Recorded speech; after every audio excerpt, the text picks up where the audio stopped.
नमस्कार दोस्तों, स्वागत है आप और आपके साथ हमेशा की तरह मैं हूँ आशिमा त्यागी। फिर हाजिर हूँ एक महत्वपूर्ण विषय आपके बीच लेकर जिस पर बात करना ज़रूरी है। तो आज के भारत की अगर बात करें तो आज के भारत में एक सवाल बार-बार उठ रहा है कि आखिर आतंकवाद की परिभाषा क्या सिर्फ बम और बंदूक तक सीमित है या समाज में फैलती नफरत भी उसी दायरे में आती है? क्योंकि इसी बहस के बीच दोस्तों माद्री काकोटी का एक जो बयान है वो सुर्खियों में है, जिसने इस पूरे विमर्श को एक नई दिशा दे दी। लखनऊ विश्वविद्यालय की प्रोफेसर डॉक्टर काकोटी ने साफ शब्दों में कहा कि धर्म पूछकर गोली मारना आतंकवाद है और धर्म के आधार पर लिंचिंग करना, नौकरी से निकाल देना, घर ना देना या बुलडोजर करना जो बुलडोजर से कार्रवाई करना भी आतंकवाद की श्रेणी में आता है।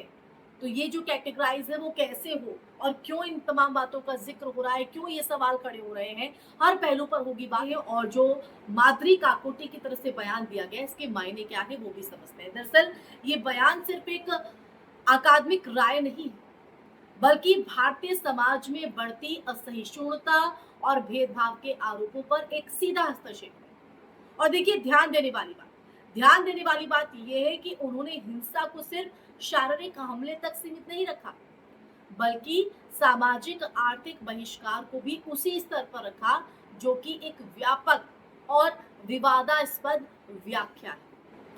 अगर हम कानून की बात करें दोस्तों तो भारत में आतंकवाद की जो परिभाषा है वो मुख्यतः गैर कानूनी गतिविधियां यानी निवारण अधिनियम यानी यूएपीए के तहत तय होती है।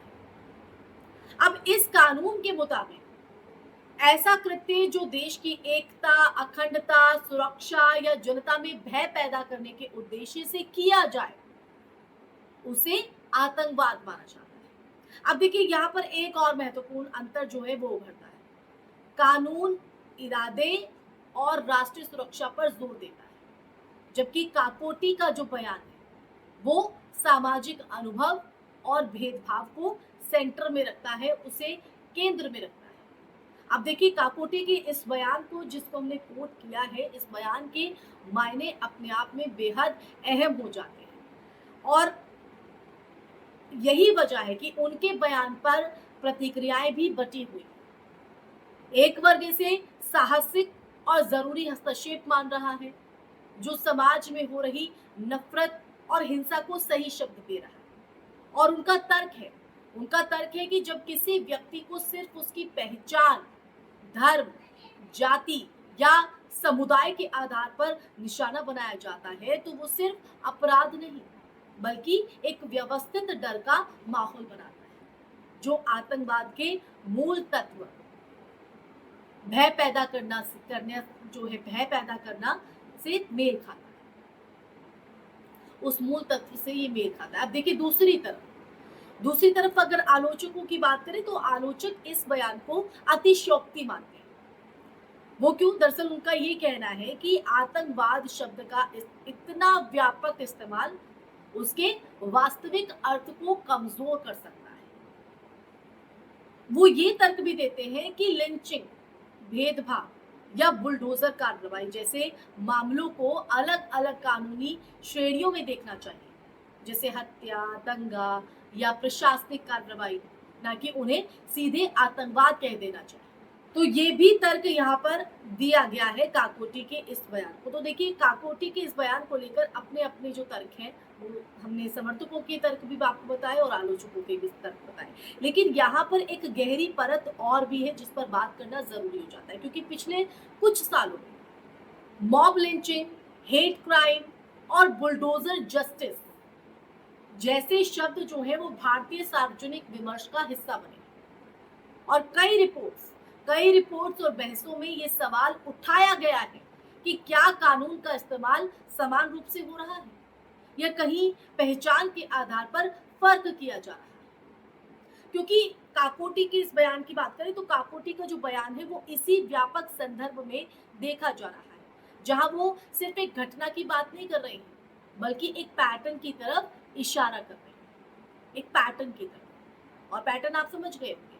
अब यहाँ पर सवाल देखिए ये भी खड़ा हो जाता है कि क्या समाज में डर सिर्फ बम धमाकों से पैदा होता है या रोजमर्रा के भेदभाव से? क्योंकि अगर किसी समुदाय को ये महसूस हो कि उसे घर किराए पर नहीं मिलेगा, नौकरी में भेदभाव होगा या किसी भी समय भीड़ हिंसा का शिकार बन सकती है, तो क्या ये डर कम खतरनाक है? मैं आप लोगों से ही सवाल करती हूँ। क्या इस तरह का जो डर है ये कम खतरनाक है और ऐसे डर के माहौल में हम रह सकते हैं? खुद से ही आप सवाल कीजिए। तो इस पूरी बहस का अगर हम सबसे महत्वपूर्ण पहलू देखें तो वो यही है कि ये हमें आतंकवाद जैसे शब्दों की सीमाओं पर सोचने के लिए मजबूर करता है कि क्या हम इसे सिर्फ सुरक्षा एजेंसियों के नजरियों से देखेंगे या समाज के अनुभवों को भी इसमें शामिल करें। तो यहाँ पर सवाल वाजिब हो जाता है और इस पर आपका क्या कहना है, इस पर आपका जवाब क्या है, आपके मन में क्या प्रतिक्रिया है, ये बेहद महत्वपूर्ण हो जाता है क्योंकि जब तक हम नहीं सोचेंगे तब तक हम सच से रूबरू नहीं होंगे। तो अंत में ये कि ये विवाद सिर्फ एक प्रोफेसर के बयान का नहीं है बल्कि उस दिशा का, उस डायरेक्शन का एक इशारा है जिसमें हमारा सामाजिक संवाद आगे बढ़ रहा है। और ये तय करना आसान नहीं है कि कौन सा दृष्टिकोण सही है, लेकिन इतना साफ है कि जब किसी भी रूप में पहचान के आधार पर डर पैदा होता है तो वो लोकतांत्रिक समाज के लिए एक गंभीर चुनौती बन जाता है। और इसी चुनौती को समझना और उस पर ईमानदारी से चर्चा करना ही इस बहस की असली जरूरत है। तो दोस्तों इसी के साथ इस चर्चा में फिलहाल के लिए बस इतना ही। ये चर्चा आपको कैसी लगी कमेंट सेक्शन में कमेंट करके दीजिएगा अपनी राय। इस वीडियो को ज्यादा से ज्यादा शेयर कीजिएगा। हमारा जरूरी ऐसी ही चर्चा लेकर, तब तक के लिए आप अपना ख्याल रखिए। जय हिंद, जय भारत, नमस्कार।